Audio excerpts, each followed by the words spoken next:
Imagine um mundo devastado por um vírus mortal, onde os poucos sobreviventes são forçados a viver no subsolo enquanto a superfície é dominada por animais selvagens. Em 12 Macacos, a missão de um homem é crucial para salvar a humanidade. Prepare-se para uma viagem no tempo cheia de reviravoltas emocionantes e mistérios sombrios. Em 1996, um vírus letal se espalha pelo mundo, dizimando quase toda a humanidade. Supõe-se que um grupo chamado os 12 Macacos seja responsável por isso. Em 2035, os sobreviventes vivem no subsolo, enquanto os animais dominam a superfície. Em um aeroporto, o jovem James testemunha um homem ser baleado, enquanto uma mulher loira corre em sua direção. Contudo, isso é apenas um sonho, e James, agora adulto, desperta em uma prisão em 2035 ao ouvir o diretor chamando seu nome. Na cela ao lado, José informa James que ele foi selecionado para sair. Rumores indicam que os escolhidos recebem o perdão. James é conduzido a outra sala, onde veste um traje de proteção e pega uma mala. Ele passa por um corredor de desinfecção antes de entrar em um elevador. Após percorrer túneis subterrâneos, James emerge na superfície coberta de neve. Ele começa a coletar insetos, colocando-os em um recipiente. Um urso o assusta com um rugido, mas se afasta rapidamente. James continua sua busca por insetos, ignorando criaturas maiores como pássaros e leões. Sob a neve, ele encontra uma placa com o número 12 e um macaco vermelho. Com a inscrição, nós conseguimos. Pouco depois, James retorna ao subsolo, onde recebe uma lavagem completa e uma injeção. Ele é então levado aos cientistas, que lideram os sobreviventes. Após terem escaneado seu código de barras e relembrado seus crimes, ele é amarrado a uma cadeira. Devido à sua excelente memória e habilidades de observação, eles querem que James volte no tempo para coletar amostras que possam ser usadas para criar uma vacina. Se for bem sucedido, sua pena será reduzida e ele ajudará a humanidade a retornar à superfície. Em 1990, na Filadélfia, a psiquiatra Catherine é chamada à delegacia para examinar um homem mentalmente instável que enfrentou 5 policiais e não consta em nenhum banco de dados governamental. Na cela, Catherine encontra James acorrentado ao chão frio da cela. Entre a viagem no tempo e as agressões sofridas, sua mente está confusa, mas ele tenta explicar que precisa de informações para uma emergência. Ao mencionar 1996, Catherine o corrige, dizendo que é 1990, revelando que a máquina do tempo falhou. Após Catherine confirmar que James é mentalmente instável, ele é levado para um asilo, onde recebe outra lavagem completa. Um guarda apresenta James a um paciente chamado Jeffrey, pedindo-lhe que o acompanhe em um passeio. Enquanto mostra o local, Jeffrey reclama sobre o sistema, as corporações e a destruição do planeta pelos humanos. Mais tarde, James é levado aos psiquiatras e surta sempre que os guardas tentam segurá-lo. Ele fala sobre o vírus e os 12 macacos, explicando que não pode mudar o passado, mas pode ajudar no futuro. Os médicos não acreditam nele, então James sugere provar com um telefonema. No entanto, ao ligar para o número fornecido pelos cientistas, ele percebe que, em 1990, ainda não há conexão com a secretária eletrônica do Futuro. Naquela noite, James sonha novamente com o aeroporto. Ele acorda de madrugada e olha pela janela com Jeffrey explicando que é impossível abri-la. Enquanto Jeffrey discursa novamente, James encontra uma aranha e a come, na esperança de que ainda sirva como uma amostra. Jeffrey admite que conhece uma saída, mas decide não usá-la porque espera que seu pai rico venha buscá-lo em breve. De repente, ele começa a gritar e abaixa as calças, mostrando o traseiro aos guardas quando estes chegam para o acalmar. Ele começa a destruir travesseiros e é levado embora. No dia seguinte, Jeffrey e James assistem a uma notícia sobre cientistas operando animais. Ambos consideram isso cruel, e James comenta que talvez a humanidade mereça ser destruída. Jeffrey fica chocado, mas gosta da ideia. Naquele momento, James recebe um remédio e logo cai em um estado de passividade, quase sem resposta. Mais tarde, Jeffrey aparece com uma chave roubada de um guarda e a coloca na mão de James. Ele então começa a gritar e quebrar coisas para criar uma distração, incentivando outros pacientes a fazerem o mesmo. James ainda está atordoado, então Jeffrey o empurra da cadeira para que ele reaja. Movendo-se lentamente e caindo frequentemente, James chega à porta e a abre para sair da área principal. Ele atravessa um corredor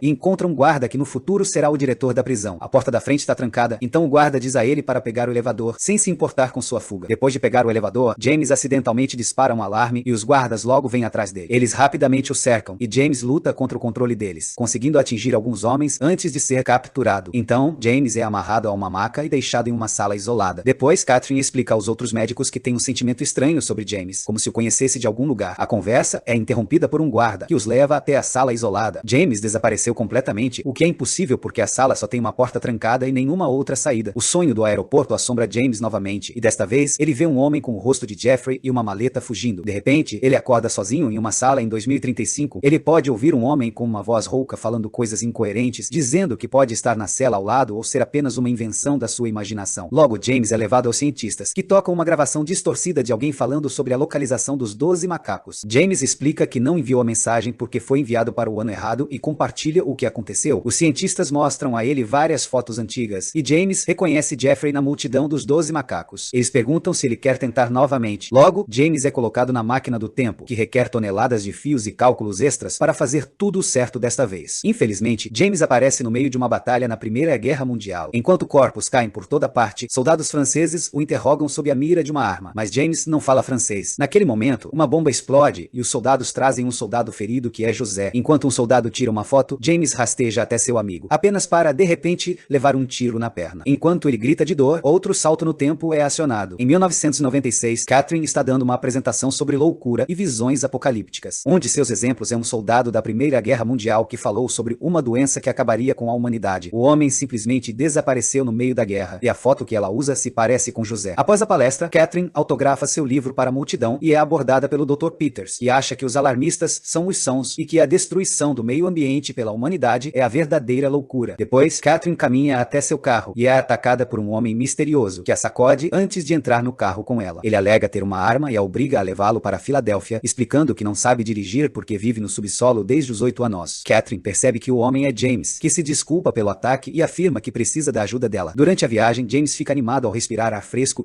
e ouvir boa música no rádio. Eles também ouvem sobre uma criança que caiu em um poço abandonado, mas James não se comove porque se lembra disso. Ele afirma que foi tudo uma brincadeira e que a criança está escondida em um celeiro. Algum tempo depois, os amigos de Catherine informam a polícia sobre seu desaparecimento e eles revistam seu apartamento, onde encontram uma mensagem em sua secretária eletrônica. Uma colega do hospital psiquiátrico informa que James voltou e está à sua procura. Enquanto isso, James e Catherine descansam em um hotel. James sonha novamente com o aeroporto e desta vez vê Catherine como a mulher loira. Ao acordar, ele conta a Catherine sobre o sonho, enquanto ainda a mantém amarrada. Em seguida, ele pega o dinheiro dela e vai até uma máquina de vendas automáticas para comprar alguns lanches. Ao retornar, ele vê na TV que é procurado pelo sequestro de Catherine. Os dois imediatamente voltam para a estrada e James revisa suas anotações sobre os 12 macacos, explicando que eles têm o vírus original. Eventualmente, chegam a Filadélfia, dirigem pela cidade até que James vê algo. Ele corre para uma parede e encontra o grafite dos 12 macacos. Catherine considera escapar, mas escolhe segui-lo para ajudá-lo, ainda acreditando que ele está louco. James começa a seguir o grafite na parede, arrastando Catherine com ele, até que um vagabundo de voz rouca diz que eles os rastreiam através de dispositivos escondidos nos dentes, por isso ele removeu os seus. Eles o ignoram e continuam seguindo o grafite, entrando em um teatro abandonado. O lugar é um esconderijo para sem-teto e dois homens loucos os atacam. James é atingido por um dos homens, mas finge implorar para se aproximar e socar o homem na virilha. Ele domina o sujeito e esmaga sua cabeça contra a parede antes de enfrentar o outro, derrubando-o antes que ele possa atacar Catherine. Com raiva, James soca e chuta o homem, matando-o. Depois de pegar a arma do vagabundo, eles correm para fora do prédio e James reconhece uma estátua de porco das fotos mostradas pelos cientistas. Esta é a sede da FAA, Freedom for Animals Association. Eles entram e James ameaça o grupo com sua arma, perguntando sobre os 12 macacos. Eles admitem que trabalharam com Jeffrey, mas se afastaram dele quando se tornou um guerrilheiro extremista. Jeffrey formou o grupo 12 macacos depois disso. Seu pai, Leland, é um virologista famoso que faz experimentos com animais, e James encontra uma foto dele após amarrar o grupo. Um artigo de jornal relata quando Jeffrey soltou 100 cobras no Senado. No entanto, após muita confusão, Jeffrey disse um dia que se arrependia de tudo e começou a apoiar os experimentos de seu pai. Depois de roubar uma agenda da FAA, James força Catherine a levá-lo à mansão de Leland em um carro roubado. James está com dor na perna e quando Catherine percebe, para o carro para roubar suprimentos de uma casa próxima. Ela cuida do ferimento, removendo a bala.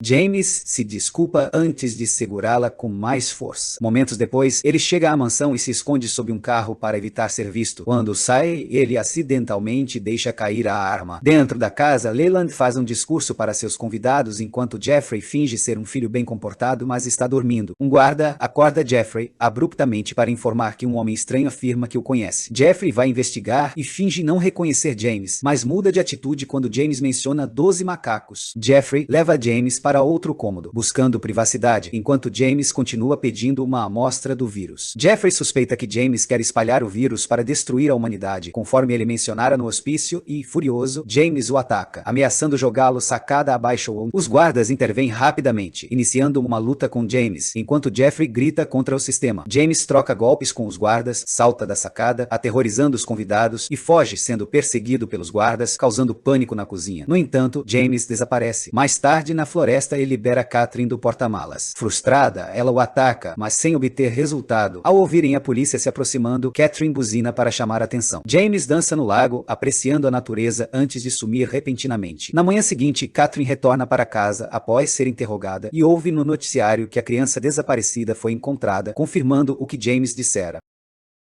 Em 2035, James acorda e encontra os cientistas cantando para ele com uma bela pintura ao fundo. Como James descobriu a origem do vírus, recebe um perdão oficial e a promessa de liberdade assim que se recuperar. Tudo parece estranho e James explode, acusando-os de não serem reais antes de concluir que está louco. Os cientistas lhe aplicam sedativos. Momentos depois, ele acorda e ouve a voz rouca de um homem dizendo que seu verdadeiro desejo é ver o céu, o oceano e estar com ela. James se pergunta se a voz está em sua mente e se é o homem sem dentes que ele viu antes. Em 1996, Catherine tem dificuldade para dormir. Ela recebe uma ligação do detetive informando que a bala do ferimento de James foi disparada antes de 1920. Perturbada, Catherine desliga e verifica sua pesquisa, encontrando uma foto de James na Primeira Guerra Mundial ao lado de José. Agora acreditando na história de James, Catherine liga para Leland avisando que seu filho roubará o vírus, mas ele garante que a segurança é forte. Após desligar, Leland instrui seu assistente Peters a reforçar as medidas de segurança. Enquanto isso, James tenta convencer os cientistas a enviá-lo de volta a 1996, afirmando estar melhor. Os cientistas fazem um teste rápido sobre o vírus, e James passa com sucesso, notando algumas fotos de grafites no prédio da FAA que não estavam lá antes. Catherine, do lado de fora da FAA, grita para entrar, mas é ignorada. Jeffrey está trabalhando com os cientistas. E eles mentiram para James. Um vagabundo com voz rouca avisa Catherine que a polícia está observando. Assustada, ela pinta o grafite que James viu na foto. James aparece e diz a Catherine que quer se render à polícia, aceitando que é louco. Catherine o arrasta para longe, mas a polícia os vê. Felizmente, um veículo bloqueia a perseguição, permitindo a fuga. Chegam a um hotel e Catherine paga por algumas horas. A recepcionista suspeita dela e avisa um criminoso localei. No quarto, Catherine mostra a foto a James, tentando convencê-lo da realidade. James, indiferente, só quer uma vida normal com ela. Durante um abraço, um homem entra e acusa Catherine de invadir seu território. Ele a agride, mas James reage, usando um telefone para espancá-lo. Catherine implora que ele não mate o homem, e James o tranca no banheiro. Catherine se preocupa ao ouvir gritos, mas James revela que removeu os dentes do homem conforme o mendigo mencionado. Quando a polícia chega, o casal foge pela janela. Catherine também remove os dentes e os dois pegam um ônibus para o centro da cidade. Ela usa um telefone público para ligar para o número que James tentou em 1990. Fica animada quando uma empresa de limpeza de carpetes atende. Catherine acha que o surto do vírus pode estar na cabeça de James, mas ao recitar a mensagem deixada, James a completar. É a gravação que os cientistas tocaram para ele, confirmando a realidade de tudo. Vistos pelas câmeras de uma loja, eles compram disfarces. James percebe que estão no prédio de onde tirou os insetós. À noite, os 12 macacos sequestram Leland. O médico revela que sabe do plano de Jeffrey e tomou providências para proteger o vírus. Jeffrey afirma que é tarde demais, e o grupo começa a imitar macacos, indo ao zoológico. Enquanto isso, James e Catherine se escondem em um cinema. Catherine disfarça James, e ele sonha novamente com o aeroporto. Ao acordar, encontra Catherine saindo do banheiro, com um visual que coincide com seu sonho. Eles se abraçam e beijam. De manhã, a cidade descobre que os animais do zoológico estão soltos. O casal pega um táxi para o aeroporto, planejando fugir. A motorista explica que o trânsito está pior devido ao incidente dos 12 macacos que soltaram os animais. Aliviados, James e Catherine percebem que esse era o único plano de Jeffrey, explicando a pichação nós conseguimos nas paredes.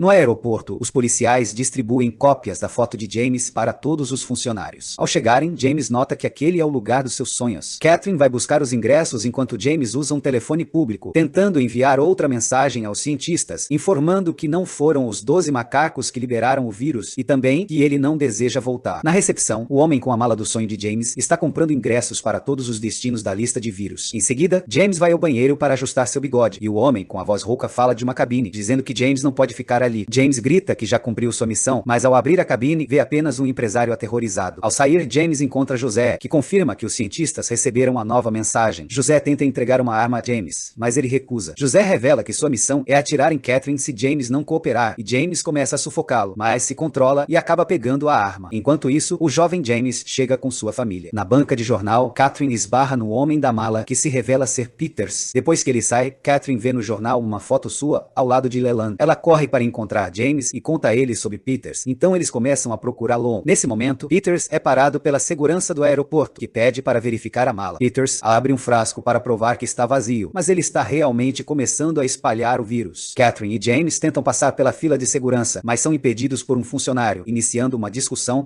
Um policial vê James e tenta prendê-lo, mas James o soca e corre pelo detector de metais, empurrando o guarda. Enquanto Catherine bloqueia o caminho para ganhar tempo, o jovem James assiste a tudo. O velho James saca sua arma para deter Peters, mas antes que possa atirar, a polícia atira nele. Peters consegue embarcar no avião e Catherine corre até o corpo moribundo de James, confirmando que o jovem James presenciou sua própria morte. Catherine mal tem tempo de lamentar antes de ser levada pela polícia. No avião, Peters conversa com os outros passageiros, que são os cientistas do futuro. No estacionamento, o jovem James observa o avião decolar.